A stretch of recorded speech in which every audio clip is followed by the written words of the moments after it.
Hello friends, आपका मेरे YouTube channel education talk में स्वागत है।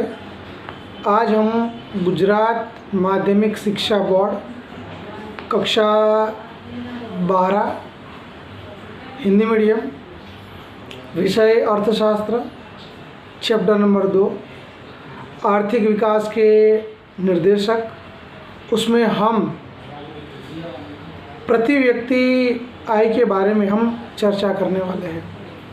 आगे के वीडियोस के अंदर हमने राष्ट्रीय आय के वृद्धि दर के बारे में चर्चा की थी। राष्ट्रीय आय की वृद्धि दर से देश के आर्थिक विकास में क्या परिवर्तन आते हैं, विश्व के जो विभिन्न देश थे उनका 2014 में राष्ट्रीय आय का वृद्धि दर क्या था, राष्ट्रीय आय के वृद्धि दर की मर्यादा कौन सी है, इन सब की हमने चर्चा की थी। आज हम प्रति व्यक्ति आय के बारे में हम चर्चा करने वाले हैं। अगर देश के प्रति व्यक्ति आय में हमें निरंतर वृद्धि देखने को मिले तो हम कह सकते हैं कि देश का आर्थिक विकास हो रहा है। अब सबसे पहले प्रति व्यक्ति आय किसे कहते हैं, प्रति व्यक्ति आय का अर्थ क्या है, उसे जानना, उसे समझना बहुत ही ज़रूरी है। तो सबसे पहले हम उसे जानने का प्रयत्न करते हैं, उसे समझने का प्रयत्न करते हैं। प्रति व्यक्ति आय अर्थात देश की जो कुल राष्ट्रीय आय होती है, उस देश की कुल राष्ट्रीय आय को देश की कुल जनसंख्या से भाग देने पर औसत आय हमें जो प्राप्त होती है, उस औसत आय को प्रति व्यक्ति आय के नाम से जाना जाता है। प्रति व्यक्ति आय का यह जो निर्देशक है, उसके अंदर जनसंख्या को ध्यान में लिया जाता है। राष्ट्रीय आय की तुलना में प्रति व्यक्ति आय का निर्देशक सबसे श्रेष्ठ माना जाता है। संयुक्त राष्ट्र संघ भी प्रति व्यक्ति आय को आर्थिक विकास के निर्देशक के रूप में स्वीकार करने की बात करता है। अगर हम बात करें देश के अंदर, अगर प्रति व्यक्ति आय का वृद्धि दर ऊंचा हो तो उसकी वजह से देश में आर्थिक विकास का वृद्धि दर ऊंचा ही देखने को मिलता है। उसी प्रकार से अगर देश के अंदर प्रति व्यक्ति आय का वृद्धि दर नीचा हो तो उसकी वजह से आर्थिक विकास का प्रमाण भी हमें नीचा ही देखने को मिलता है। ठीक उसी प्रकार से अगर हम बात करें कि देश के अंदर प्रति व्यक्ति आय के अंदर किसी प्रकार की वृद्धि ना होती हो तो वो आर्थिक विकास की स्थिरता की अवस्था मानी जाती है या तो स्थगितता की अवस्था मानी जाती है। उसी प्रकार से किसी भी देश में अगर प्रति व्यक्ति आय का प्रमाण घटता जाता हो या तो उसमें हमें कमी देखने को मिलती हो तो उसे हम पिछड़ेपन की अवस्था कह सकते हैं, या तो फिर कह सकते हैं कि उस देश के अंदर आर्थिक विकास बहुत ही पिछड़ा माना जाता है। आर्थिक विकास का अंतिम उद्देश्य जीवन स्तर में सुधार करना है। जीवन स्तर में सुधार करके मानव का विकास करना माना जाता है। इसके लिए प्रति व्यक्ति आय को हम आर्थिक विकास का सबसे श्रेष्ठ निर्देशक कह सकते हैं। किसी भी देश में रहने वाले लोगों के अगर जीवन स्तर में कोई सुधार नहीं होता है, जीवन स्तर सुधरता नहीं है, तो उसका मतलब उस देश का आर्थिक विकास नहीं हो रहा है। देश का आर्थिक विकास तभी हो सकता है जब देश में रहने वाले लोगों के जीवन स्तर में हमें सुधार देखने को मिले। अगर प्रति व्यक्ति आय बढ़ती है तो प्रति व्यक्ति आय बढ़ने से प्रजा के भौतिक जीवन में हमें सुधार देखने को मिलता है। प्रजा की जो भौतिक आवश्यकता है, उन भौतिक आवश्यकताओं में आई थिंक सुधार होता है और उसकी वजह से लोगों के जीवन स्तर में भी सुधार होता है। उसी वजह से प्रति व्यक्ति आय को आर्थिक विकास का श्रेष्ठ निर्देशक माना जाता है।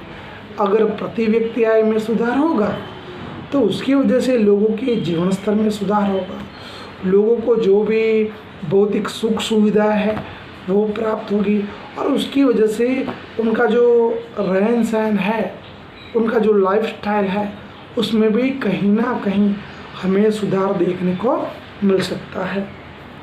अब हम बात करते हैं 2014 की। 2014 के अंदर विश्व के विभिन्न देशों के अंदर प्रति व्यक्ति आय का प्रमाण क्या था और उनका प्रति व्यक्ति आय का वृद्धि दर क्या था, उसे हम जानने का प्रयत्न करते हैं। 2014 के अंदर नॉर्वे में प्रति व्यक्ति आय का प्रमाण 64,992 जितना था और नॉर्वे का प्रति व्यक्ति आय का जो वृद्धि दर था वो केवल 1.1% था। अब हम बात करते हैं अमेरिका की। अमेरिका के अंदर 2014 के अंदर प्रति व्यक्ति आय का जो प्रमाण था वो प्रमाण 52,947 जितना था और प्रति व्यक्ति आय का जो वृद्धि दर था वो वृद्धि दर 1.6% जितना देखने को मिलता था। अगर हम श्रीलंका की बात करें तो श्रीलंका के अंदर 2014 के अंदर प्रति व्यक्ति आय का प्रमाण 9,779 के करीब था और श्रीलंका का प्रति व्यक्ति आय का जो वृद्धि दर था वह वृद्धि दर 3.5% के हिसाब से था। चीन की बात करें तो चीन के अंदर 2014 के अंदर प्रति व्यक्ति आय का जो प्रमाण था वो प्रमाण 12,547 के करीब था और चीन का प्रति व्यक्ति आय का जो वृद्धि दर था वे वृद्धि दर सबसे ज़्यादा 6.7% के आसपास था। अब हम बात करते हैं इंडिया की, भारत की। भारत के अंदर 2014 के अंदर प्रति व्यक्ति आय का प्रमाण 5,497 जितना था और भारत का प्रति व्यक्ति आय के वृद्धि दर की बात करें तो वो था 6% के आसपास। और अब हम बात करते हैं भारत के पड़ोसी देश यानी कि पाकिस्तान की। पाकिस्तान का जो प्रति व्यक्ति आय का प्रमाण था वो 2014 के अंदर 4,866 के करीब था और उसका प्रति व्यक्ति आय का जो वृद्धि दर था वो वृद्धि दर 2.6% के आसपास था। तो हमने यहाँ पे नॉर्वे, अमेरिका, श्रीलंका, चीन, भारत और पाकिस्तान की बात की। 2014 के अंदर इन देशों का प्रति व्यक्ति आय का प्रमाण कितना था और प्रति व्यक्ति आय का वृद्धि दर कितना था उसकी बात की। अगर हम देखें तो भारत का जो प्रति व्यक्ति आय है 2014 के अंदर 5,497 अमेरिकन डॉलर था, जो नॉर्वे, अमेरिका, श्रीलंका, चीन की तुलना में बहुत ही काफ़ी कम माना जाता है। भारत की जो प्रति व्यक्ति आय है वो प्रति व्यक्ति आय नॉर्वे से 11 से 12 गुना हमें कम देखने को मिलती है। तो उससे हमें पता चलता है कि नॉर्वे का विकास का जो वृद्धि दर है वे वृद्धि दर भारत से 11 से 12 गुना अधिक हमें देखने को मिलता है। भारत के अंदर प्रति व्यक्ति आय का वृद्धि दर ऊंचा है तो उससे हमें पता चलता है कि भारत के अंदर आर्थिक विकास का प्रमाण तेज़ी से बढ़ रहा है। अब हमने यहाँ पे बात करते हैं कि प्रति व्यक्ति आय की मर्यादाएं कौन सी है। जिस प्रकार से हमने राष्ट्रीय आय की वृद्धि दर की मर्यादाएं देखी, उसी हिसाब से प्रति व्यक्ति आय की मर्यादा पे देखने का प्रयत्न करते हैं। सबसे पहली मर्यादा है सिर्फ अनुमान। प्रति व्यक्ति आय केवल और केवल अनुमान दर्शाने की बात करता है। राष्ट्रीय आय की बात करें तो देश की जो राष्ट्रीय आय होती है, उस राष्ट्रीय आय को हम प्रति वर्ष गिन सकते हैं और हमें जो आंकड़े प्राप्त होते हैं, जो जानकारी प्राप्त होती है, वो जानकारी और आंकड़े भी निश्चित होते हैं, जानकारी भी एकदम सही होती है। लेकिन अगर जनसंख्या की बात करें तो देश की जनसंख्या को प्रतिवर्ष नहीं गिना जाता। भारत देश के अंदर जनसंख्या की जो गणना है, वो गणना 10 सालों में एक बार की जाती है। यानी कि बाकी वर्षों के अंदर जनसंख्या के जो भी आंकड़े हमें मिलते हैं, वो आंकड़े केवल और केवल अनुमानित होते हैं। तो उसकी वजह से जो भी जानकारी मिलेगी वो केवल अनुमानित जानकारी होगी और अनुमानित जानकारी के आधार पर कोई भी निर्णय नहीं ले सकते। इस प्रकार प्रति व्यक्ति आय केवल और केवल अनुमान को दर्शाने का काम करता है। दूसरा है प्रति व्यक्ति आय की गणना करने में समस्या। जिस प्रकार राष्ट्रीय आय की गणना करने में हमें समस्याओं का सामना करना पड़ता है, उसी प्रकार हमें प्रति व्यक्ति आय की गणना करने के लिए भी बहुत सारी समस्याओं का सामना करना पड़ता है। प्रति व्यक्ति आय को या तो हम चालू भाव पर गिन सकते हैं या तो स्थिर भाव पर गिन सकते हैं। बाजार का जो भी चालू भाव होता है, तो जो भी स्थिर भाव मार्केट में होते हैं, उसके आधार पर हम गिनते हैं। तो उसकी वजह से हमें सही जानकारी मिलती नहीं है, न तो सही जो डेटा प्राप्त होना चाहिए वो हमें मिल पाता नहीं है। तो इस प्रकार की परेशानियां हमें प्रति व्यक्ति आय की गणना में देखने को मिलती है। तीसरी समस्या है प्रति व्यक्ति आय केवल और केवल औसत दर्शाने का काम करता है और औसत के आधार पे कभी भी कोई भी निर्णय लिया जा सकता नहीं है। या तो फिर देश के विकास की स्थिति को या तो विकास के स्तर को कभी भी हम जान सकते नहीं हैं। देश के अंदर अगर आय का वितरण समान रूप से होता हो तो देश में आर्थिक विकास हो रहा है, ऐसा हम कह सकते हैं।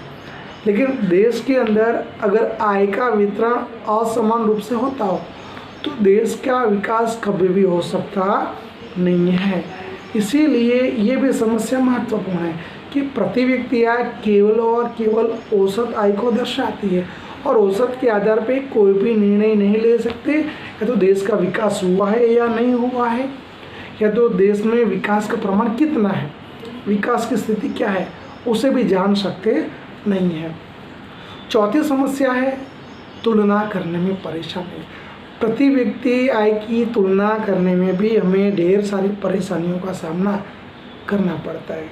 अधिकतर देखा जाता है कि देश की प्रति व्यक्ति आय अपने देश की जो भी चलन मुद्रा होती है उस मुद्रा में हमें देखने को मिलती है। अगर हम प्रति व्यक्ति आय की तुलना करना चाहते हैं तो प्रति व्यक्ति आय की तुलना करने के लिए हमें सबसे पहले देश की जो भी चलन मुद्रा होती है उस चलन मुद्रा को अंतर्राष्ट्रीय स्तर पर जो भी सर्वस्वीकृत चलन है यानी कि अमेरिकन डॉलर, उसे हमें उसमें परिवर्तन करना पड़ता है और परिवर्तन करने के बाद ही हम उसकी तुलना कर सकते हैं। इसके अलावा विश्व के सभी देशों के अंदर विनिमय दर पर अनेक प्रकार के प्रतिबंध लगे हुए हैं, तो इसकी वजह से भी हम सही प्रकार से प्रति व्यक्ति आय की गिनना नहीं कर सकते हैं। इसके अलावा बात करें तो विश्व के सभी देशों के अंदर जो भी विनिमय दर होता है वो विनिमय दर भी अलग अलग होता है। सरकार के जो कानून होते हैं वो कानून भी अलग अलग होते हैं, तो उसकी वजह से तुलना करने में ढेर सारी समस्याओं का हमें सामना करना पड़ सकता है और उसकी वजह से सही प्रति व्यक्ति आय की गणना हो सकती नहीं है। इसके अलावा चौथे जो मुद्दा है वो है प्रति व्यक्ति आय एक भ्रामक निर्देशांक माना जाता है। प्रति व्यक्ति आय देश के अंदर रहने वाले सभी नागरिकों को प्राप्त हो ऐसा जरूरी नहीं है, क्योंकि अगर प्रति व्यक्ति आय का बंटवारा असमान रूप से होता है तो ऐसा भी हो सकता है कि देश के कुछ लोगों को प्रति व्यक्ति आय प्राप्त हो और देश के कुछ लोगों को प्रति व्यक्ति आय प्राप्त न हो। तो असमान बंटवारा बहुत सारी समस्या पैदा करता है। प्रति व्यक्ति आय का निर्देशक हमें जितनी जानकारी देने का प्रयत्न करता है उससे ज़्यादा जानकारी छुपाने का भी प्रयत्न करता है, इसीलिए हम उसे भ्रामक निर्देशांक मान सकते हैं। इस पूरे वीडियो के अंदर हमने प्रति व्यक्ति आय किसे कहते हैं, देश के आर्थिक विकास में उसका क्या प्रभाव पड़ता है, विश्व के विभिन्न देशों के अंदर प्रति व्यक्ति आय का प्रमाण कितना था और उसका वृद्धि दर कितना था, और लास्ट में हमने प्रति व्यक्ति आय की मर्यादा कौन सी है उसके बारे में हमने चर्चा की। अगर आपको मेरा वीडियो पसंद आए लाइक कीजिए, शेयर कीजिए, कमेंट कीजिए। मेरा जो यूट्यूब चैनल है उसे सब्सक्राइब करना ना भूलिए। आपकी जो भी कोई प्रश्न हो, कोई क्वेरी हो तो उसे कमेंट बॉक्स में लिखकर भेजिए। जय हिंद, जय भारत।